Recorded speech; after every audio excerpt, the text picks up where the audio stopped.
In the afternoon, the DB police produced him before the court seeking a tender remand in line with the case of torching a car on 26th of June. After the hearing on the DB appeal, Metropolitan Magistrate Nazrul Islam passed the remand order of 5 days. Ahead of that, whole day was with political buzz about arrest of the BNP leader. Following his arrest, firstly he was taken to Cantonment Police Station. Later, he was taken to the DB headquarters at Minto Road. In the meantime, he got sick and sent to BSMMU for treatment. Regarding his arrest, Home Minister Advocate Shara Khatun said Salahuddin Kader Chowdhury has been arrested on some specific allegations in accordance with the law and procedure. She stated there are several allegations against him, including committing crimes against humanity during the War of Independence. যতদিন পর্যন্ত যুদ্ধ অপরাধী থাকবে ততদিন আমাদের এই প্রক্রিয়া চলবে, বাংলাদেশ সরকারের প্রক্রিয়া চলবে।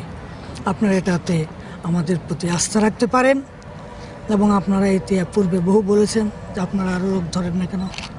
আমি বলেছিলাম তখন যে আমাদের ইনভেস্টিগেটিং এজেন্সি আমরা নিয়োগ করেছি, তাদের সে তদন্তের মাধ্যমেই আমরা ইনশাআল্লাহ আমাদের পরবর্তী কার্যক্রম আমরা করে যাব।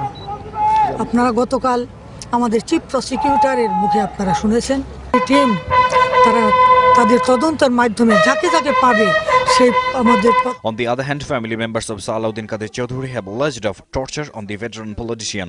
যুদ্ধ অপরাধী হয়েছে না, যুদ্ধ অপরাধী শুনানিও হয় আর ওনার যদি অ্যারেস্ট ওয়ারেন্টও হয় তার মানে কি he is convicted. Prime minister এগেনস্টে অনেক অভিযোগ ছিল, তাই না? এখনো মানে সবগুলি কি চলে গেছে নাকি আমি জানি না, অনেক অভিযোগ ছিল, সব কিছু কিন্তু মিথ্যা প্রমাণিত হয়েছে।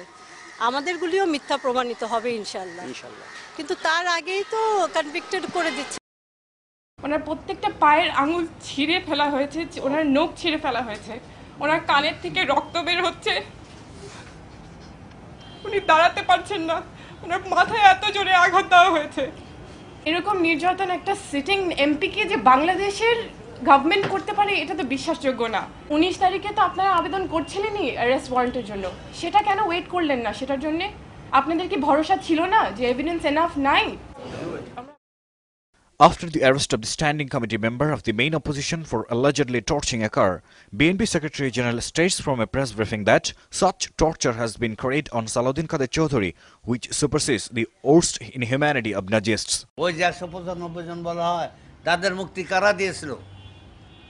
আওয়ামী লীগ, শেখ মুজিব। প্রকৃত যুদ্ধ অপরাধীদের বিচারের ব্যাপারে কারো আপত্তি ছিল না, কিন্তু তারাই সেটা করে নাই। তারা না করে এখন ওই নামে তাদের বিরোধী যারা আছে রাজনৈতিক। Khandukar Delor further says government has been carrying plan to destroy the opposition, especially BNP.